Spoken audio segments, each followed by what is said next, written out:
Mike Radich here, and I'm now joined on the phone by RFA Lightweight James Krause. James, how are you? What's up, man? I'm doing great. James, you picked up a win last Friday at RFA 6. You defeated Toby Amata by unanimous decision. How pleased were you with your performance in the fight? I think during the fight, it's not really my style, I guess. I don't like to just sit there and I like to be exciting, man. But Toby's such a dangerous guy. I didn't want to make any mistakes. My coaches, it was basically the game plan was just to come out, stay small, stay on the ground instead of getting airborne and throwing fly knees and stuff like that. Stay small, stay basic, and win the fight like that. Because we thought we could outbox him if I just stayed basic and AB kind of just kick away at him. So I guess I followed the game plan pretty well. I thought I would have liked to have gotten a finish though, and that's 100% on me. I was not tired at all going into the third round, and I felt like I could have turned it up a little bit more, and I just did not. I was just really wanting to stay safe. I didn't want to make any mistakes. And that's all on me, man. I'm trying to come out and finish guys, and that was my own fault. I should have turned it up, and I should have tried to finish. Mm-hmm. About 15 seconds into the fight, he knocked you down. Now, was this just something where he just caught you off balance and you went down, or was it a good clean shot and it really did buckle you a little bit? No, it's crazy. What people call the knockdown was nothing. It was a slip. It was. I don't even think he even hit me. But about 10 or 15 seconds after that, he cracked me really, really hard against the fence, and I didn't drop or anything like that, but man, it rattled me really good. But the drop when I went to my butt, it was nothing. It was a trip. It was nothing. But like I said, against the fence, if you watch the video again, he hits me with a really, really good, I believe it was an overhand left from southpaw, and he cracked me real good, rattled me for a second or two. It didn't, it wasn't fight changing or anything like that, but man, it rung my bell pretty well. Mm-hmm. Later in the fight, he seemed to, he kind of went and followed your game. He fought your fight. He was, at the end of your punches, you were working your jab real nice. You talked a little bit about you wanted to keep it basic, your game plan wise, but on the defensive side of things, was that kind of your game plan, was to, overwhelm him and make him have to go for these, Hail Mary bombs that he was throwing later in the fight? We just wanted to stay, like I said, stay basic, stay on the jab. And I didn't think the jab would work as well as it did. But it froze him. It seemed to stop him. His head movement was excellent beforehand, but as soon as I landed a jab, he would stop. And that was my opportunity to either get out of the pocket, get out of the way, or throw the two. And my corner seen that, and they told me just keep picking the jab. The jab was working so well that there was really no point in doing anything else other than they were trying to get me to throw the two a little bit more. But the jab just seemed to stop him and freeze him kind of in his tracks. So that they told me just to stick on it. And in the third round, I kind of got lazy a little bit. My hands started hurting real bad. But I just had to push through it. My corner was all over me.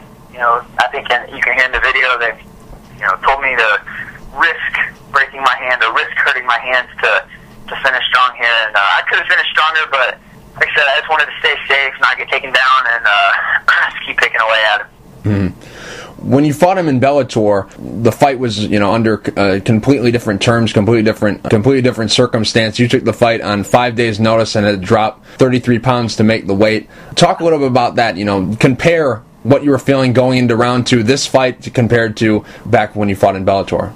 Round two, man, this is honest to God truth. After the bell rang in round one, I was walking back to my corner, and I had literally just broken a sweat. Came into this fight probably in the best shape I've ever been in. My resting heart rate was around 32 beats a minute. I don't think I could have been in any better shape. I trained really hard for this. I know Toby's a tough dude. I couldn't have came any more prepared. I worked really hard. I did not want to lose this fight again.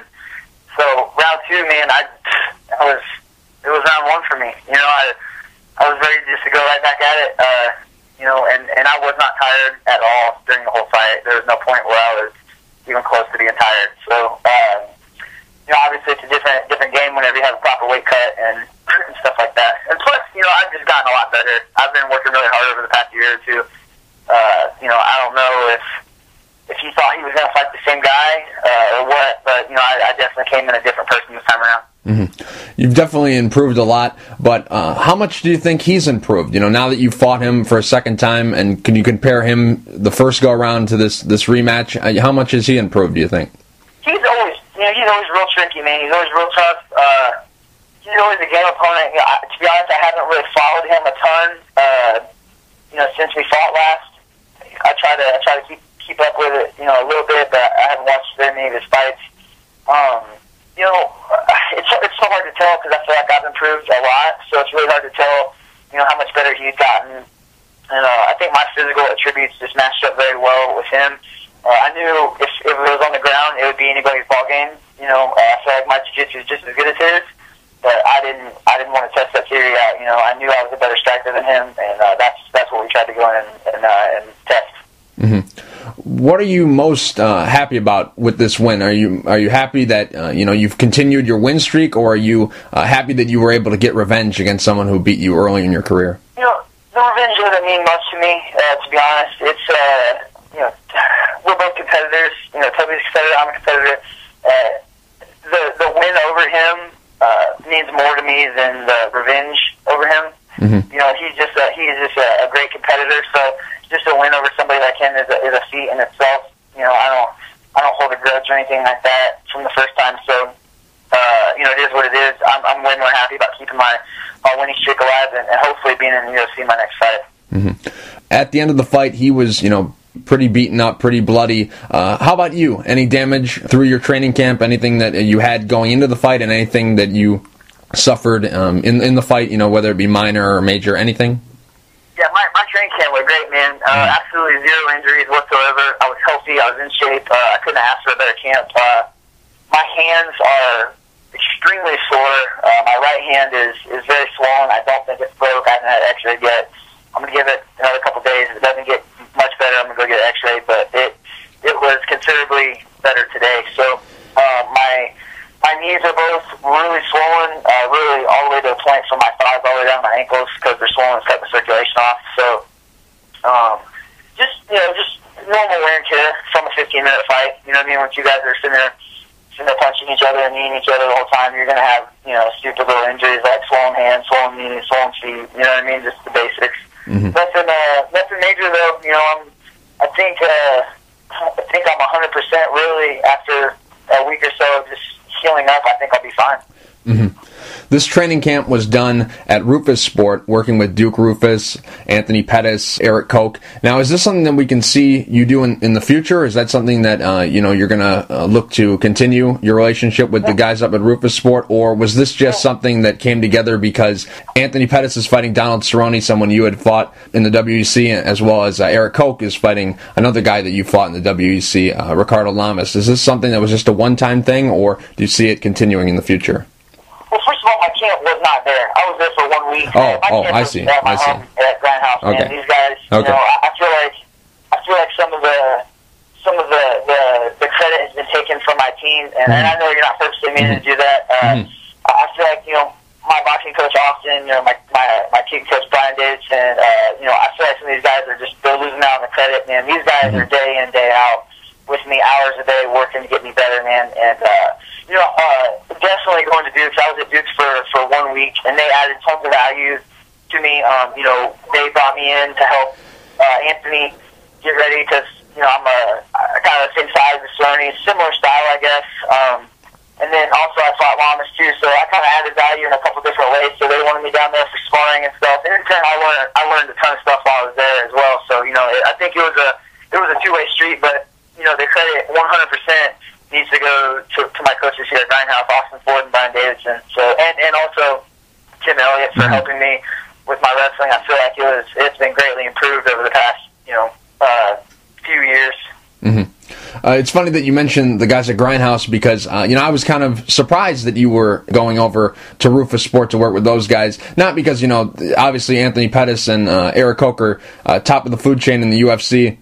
in their respective divisions, but you just got a great team over at Grindhouse, so that's why I asked about the future. Man, I appreciate that a ton. You know, I feel like I don't know. I feel like Access TV kind of blew it on the pre-fight. Man, they really made it seem like I was at Roufus Sport this whole time, and they gave all the credit to Roufus Sport. And I don't want to take anything away from those guys, but you know, 100% of the credit should be given to my team here at Grindhouse and my coaches here. They're doing a phenomenal job, and these are the guys with me day in and day out. You know, Roufus may have fine-tuned a couple of things here and there, maybe added little things, but that was a week away from my fight. You know, I really didn't use a ton of it in my fight anyway. It's stuff I need to work on after. You know, I'm not trying to add things I just learned a week from my fight. You know, so Grindhouse is 100% credit to these guys. They have done everything for me. You know, these are the guys that are making me better. I see. And now, James, the post-fight interview that you had with Pat Miletich, you gave out your phone number, you know, directed towards Joe Silva, the UFC matchmaker, to give you a call, because you had mentioned in your last fight for RFA that you wanted Joe Silva to get your call, and I guess you wanted to make him a little bit more clear and give him an easier way to reach you by giving out your full number. I'm just curious, there's a lot of jokers out there, a lot of trolls. Has anyone prank called you on this number? Oh yeah, man. Oh yeah. It's you know, there's been some people leaving me a voicemail, calling me a dumbass for leaving my phone number on, but there's also been some really inspirational people. And I've been trying to answer my phone, you know, listen to what everybody has to say. Man, I don't care to do that. You know, I knew doing that. You know, I knew what I was doing. I'm trying to make a statement here. You know, there's been some really cool people that have called me and, you know, just told me how inspirational I am, and that is, you know, it's one of those phone calls is worth the 100 idiots calling me, telling me I'm a dumbass. So it's, you know, it's a no-brainer to me. I'm not losing any sleep over it if that's what you're getting at. You know, there hasn't been that overwhelming of a response to it. I see. And now, James, you mentioned that your goal is to be in the UFC. How badly do you want this? Is it UFC or bust for you? I mean, I don't know what else I have to do to get there. If these guys don't call me, you know, after 7 wins in a row, you know, I've fought some pretty tough guys. I think I have. You know, I fought an undefeated Brazilian striker, knocked him out. You know, I fought a veteran of the game, you know, who's taken guys like Josh Meir, you know, beating guys like Roger Huerta. You know, I kicked him apart for 2 rounds and submitted him in the 3rd. You know, and I think I you know, handily beat Toby Amato, you know, of the year winner, Bellator finalist. You know, I think I handled him pretty well myself. You know, I've had some tough fights. It's not like, you know, I fought 7 bums. I don't know what else I have to do. You know what I mean? I'm ready to be there. I'm ready to compete at the top level. You know, like I said, I don't know what else I need to do to prove these guys. And I think they're going to call this time around. I really do. So, you know, we'll see. Just curious, when you didn't make it into the Ultimate Fighter house, what did they tell you?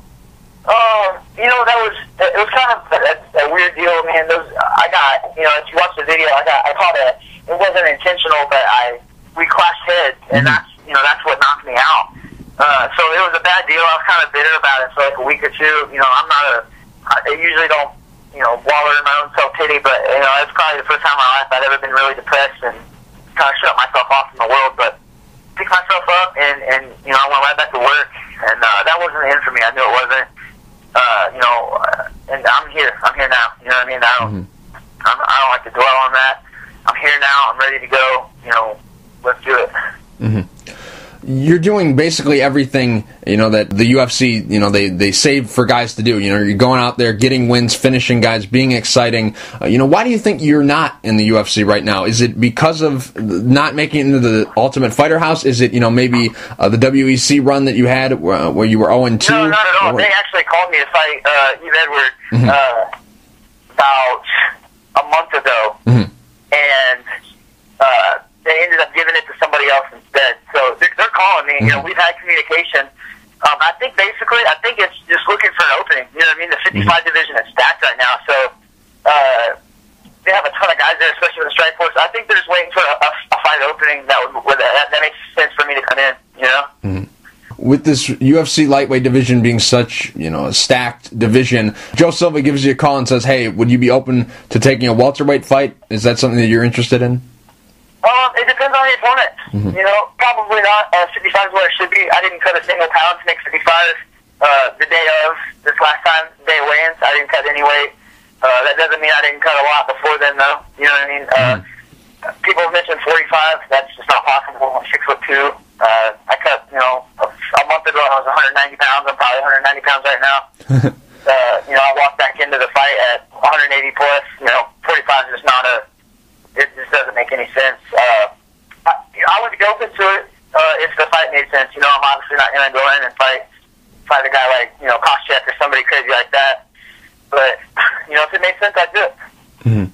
Right now, how long are you willing to wait for the UFC to give you a call? Because you've been keeping up a pretty active schedule. Your last, you know, couple fights have all been really close together. I'm sure you would like to keep up, you know, good solid work pace that you're doing. You know, how long are you willing to wait for them? That's a great question. I really don't have a set deadline. I do know that I've basically been in a training camp, a hard training camp since the beginning of November. So I'm due for a little break. I got some injuries I need to heal up. It's kind of a blessing in disguise because, you know, I'm a guy that, you know, as soon as I get back to the gym, I like training. It's a passion of mine. You know, I love training. So right now I can't train, so I'm 100% coach right now. Both my knees are hurt. I can't run. Both my hands hurt. I can't spar. I can't hit pads. I can't do anything really right now. So it's really awesome for me to be in and helping my team out and kind of coaching and stuff like that. So, I don't know. I don't have a set deadline. A few months, maybe 2, 3, 4, 5, 6. I don't know. You know, I don't have a. It's just kind of. I'm just gonna play it by ear. You know. I don't have a set deadline in mind. If the UFC doesn't come calling, right now you're on a very good win streak. You're doing a lot of good things in RFA. If that's where your next fight is going to be, do you want a title? Do you want a belt, or is that just? I would love to fight. I would love to fight. If I step around with RFA, I would love to fight Tyson Griffin for the title. Another fighter out there that is on the same kind of timeline as you because he just fought on the same card as you, and he's been on a nice little win streak in the RFA as well, and he was in that same pool of fighters that was supposed to make it into the Tough House and be on Ultimate Fighter Live. Dakota Cochrane, is that a fight that interests you? No, you know, me and him are actually pretty good friends. You know, we've talked about it.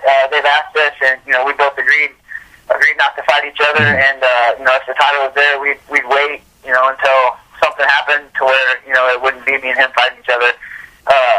The fight was supposed to happen, you know, before we even met a couple years ago, and it just never worked out. It was supposed to happen, you know, a few times. You know, something happened every single time, and then we met on Ultimate Fighter, and we became really good friends. And you know, it's just not a fight that either of us are really interested in. So it just doesn't make sense to either of us. So no, it's not a fight that I don't think is going to happen anytime soon. So no, to answer your question, that's not a fight that interests me. Now, you mentioned Tyson Griffin. I think that would be a great fight. What is it about Griffin? Is it that he's, you know, been in the UFC for, you know, a while? He was there for a long time, and he's a real veteran in the UFC. He was fought there a long time and got some good wins. Is it that, or do you feel that it's just a good style matchup for you? Both. You know, I'm looking to compete at the top level, and if I can't be in the UFC, I feel like he's the next best thing. You know, he's veteran in the sport, has some huge wins, multiple fights a night. You know, I like to be exciting. That guy's never in a boring fight, hardly ever. You know what I mean? So, I like the style matchup. I love the style matchup. Everything about that fight intrigues me. You know what I mean? I love testing my skills and seeing where I'm at, and I feel like that's you know, it's not the UFC, then that's the next best thing. I'm not calling him out. I respect him a ton. Sure. You know, it would be no, you know, it's nothing disrespectful. It would be anything. It would be a compliment to him that I want to fight him, you know, because I put him on a higher level, you know, and I would love to test my skills against somebody of his caliber. Yeah, that would be a great fight. I love to see that one. Now, James, if you had to put money on it right now, where would your next fight be? UFC, 100%. And now, James, last question. I've been curious. Obviously, the second part of your nickname is your actual name, but the first part, the, how did this all come together, this part with the as your nickname?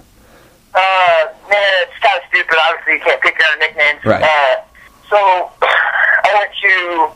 I was in college here, and as I was going to college, I started I was in the WC, and I went to make a website, and there was no James there was no /Facebook, Facebook /James Krause. There's no Twitter. There's a guy that I went to college with. His name was James Krause as well, and he took every single domain name, every single Facebook, Twitter, Instagram, everything you name it. This guy took it. So I had to think of something else. I switched weight classes all the time, so I couldn't do James Krause 155. Sure. Krause, just regular Krause was taking everything, so I couldn't think of anything, and I just put, I've seen people just, put V James Krause in front of it, and so I just did that, and then it just stuck. Everybody started calling me that, and I had never been able to get rid of it since, so now I just kind of embrace it. Yeah. James, real quick before I let you go, do you have any sponsors you would like to thank, and is there anything you'd like to say to the fans? If you follow me, obviously hit me up on Facebook, Twitter, Instagram, anything really. I just appreciate, everybody that truly stepped by my side and followed me and really cared and supported me through all of it, through everything, not just my past 7 wins, but, I'm Ultimate Fighter, the WC, everybody. So that means a lot to me, and if some of these guys have been fans since the beginning, that means a ton to me. So definitely all those supporters and the new ones, that I just earned. I hope I can be a good ambassador of the sport and really, I want to be the guy that kids can look up to and, a good role model for kids or people inspiring to be, where I'm at. And I'm not at the top level or anything, but, people gotta have something to look up to. I remember looking up to fighters, and I was always the guy that kind of like the underdog guy that wasn't huge. I never really was big on like GSP, Anderson Silva. I was like the smaller guys that were trying to make a name for themselves, and I feel like I'm in that position right now. So just thanks to everybody that's always supported me. My clothing company, Festival Clothing, my team at Grindhouse, man, that's I can't thank everybody there enough. Mm-hmm. James, thank you for taking the time to talk. I really appreciate it, and good luck in this quest to be UFC bound. Yeah, I appreciate it, Todd. Thank you so much for having me.